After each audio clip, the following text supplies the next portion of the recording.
Linux, please. Lord, Jesus. Jesus, no. Oh my God, Lord Jesus Christ. Please. Lang, naglinog lang. Lord Jesus Christ, please. Yes, makatras ka pa. Dili na. May tawag, nalito. Lord Jesus Christ, Lord Jesus. Lord Jesus Christ. Lord. Lang, kusog ka ayo ang link. Hindi ah. Dali. Asa di ang admin di ay? Uy, ginoo ko. Tama na Minoji. Ha? Nadia, nasa ubos. Dali, bakit?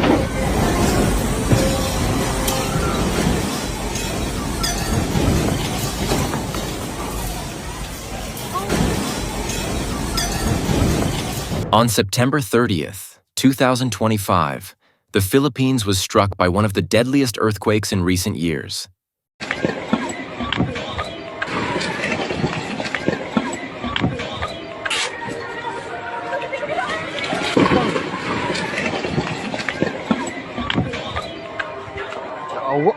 At approximately 11:59 in the morning local time, a powerful magnitude 6.9 earthquake hit off the northern coast of Cebu in the central Visayas region.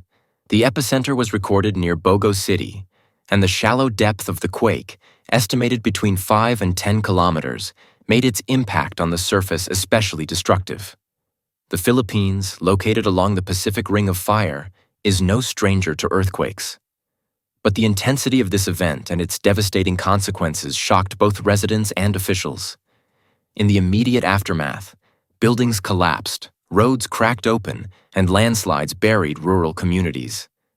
The shaking was felt widely across the Visayas and parts of Mindanao, sending thousands of people rushing out of their homes, schools, and workplaces.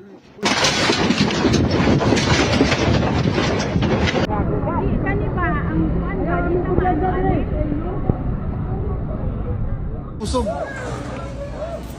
Suga, oy. Ante, dito sa kante. Oh my God!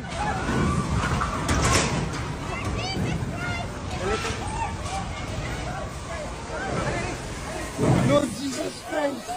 As of the latest official reports, the death toll has risen to 72 lives lost, with nearly 300 people injured.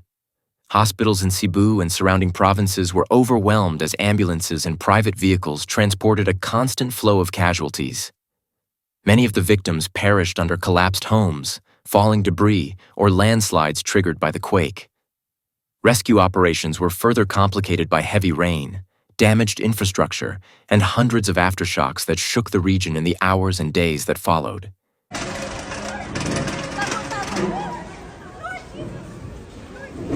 Lord Jesus Christ. Babe, come here, babe. Come here. Ante, Amy. Usog. Lord Jesus Christ. Ngayon ko lang na-experience yun.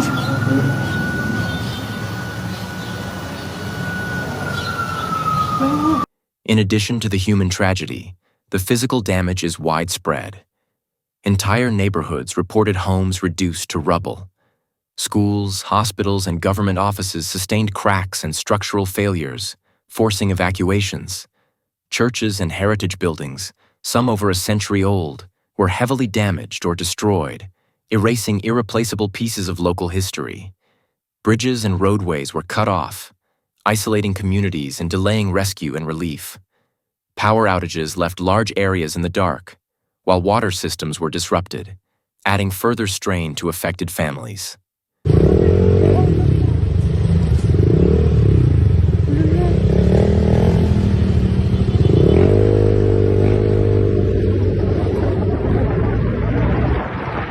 Ang bag. Relax. Oh my God. Relax.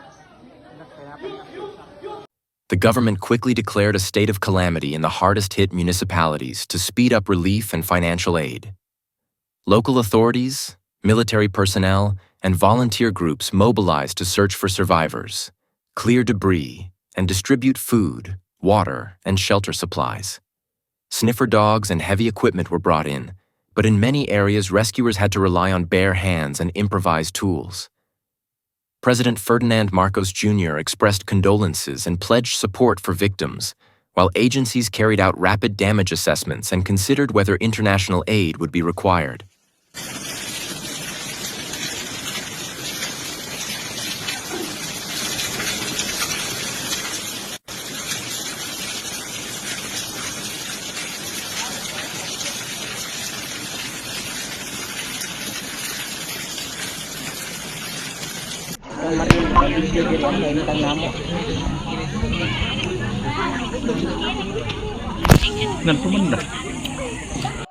Geologists identified the quake as a strike slip event, meaning tectonic plates slid past each other horizontally.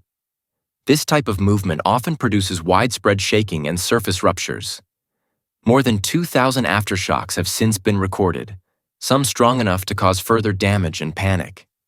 Liquefaction, where water-saturated ground loses its stability, was also observed in coastal areas, worsening the destruction.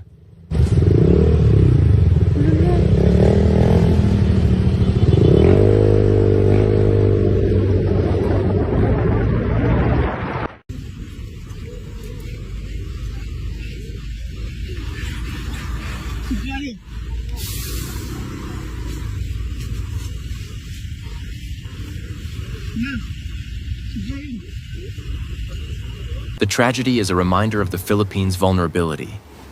Just 12 years earlier, in 2013, the Bohol earthquake killed over 220 people. More recently, Mindanao suffered a magnitude 7.6 quake in 2023. With hundreds of earthquakes striking the country each year, experts emphasize the need for stronger infrastructure, stricter building codes, and public education on disaster preparedness.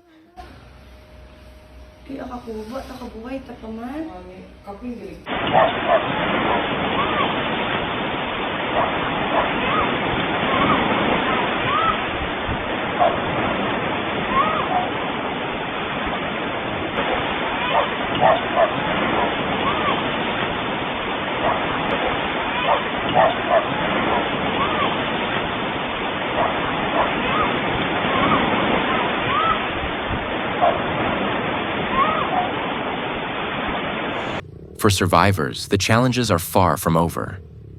Thousands of families remain displaced, living in temporary shelters or makeshift tents.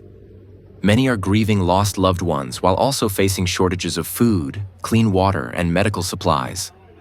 Schools have suspended classes, businesses remain shut, and churches are closed pending safety inspections. The road to recovery will be long and difficult, requiring months, if not years, of rebuilding and rehabilitation. Yet amidst the destruction, stories of resilience are also emerging. Neighbors helping neighbors, volunteers traveling from far-flung towns to bring aid, and communities coming together in prayer and solidarity. The Filipino spirit of bayanihan, or communal unity, continues to shine through even in the darkest moments. As relief efforts continue, the world is watching and sending thoughts and prayers to the Philippines. This disaster highlights not only the urgent need for stronger disaster response systems, but also the importance of global solidarity in times of crisis.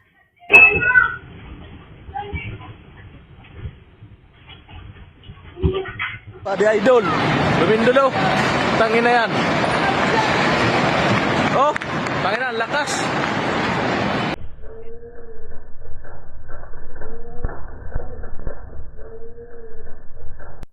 Thank you for watching this report on the 2025 Cebu earthquake.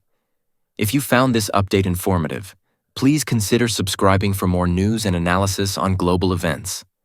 And most importantly, keep the people of the Philippines in your thoughts during this difficult time.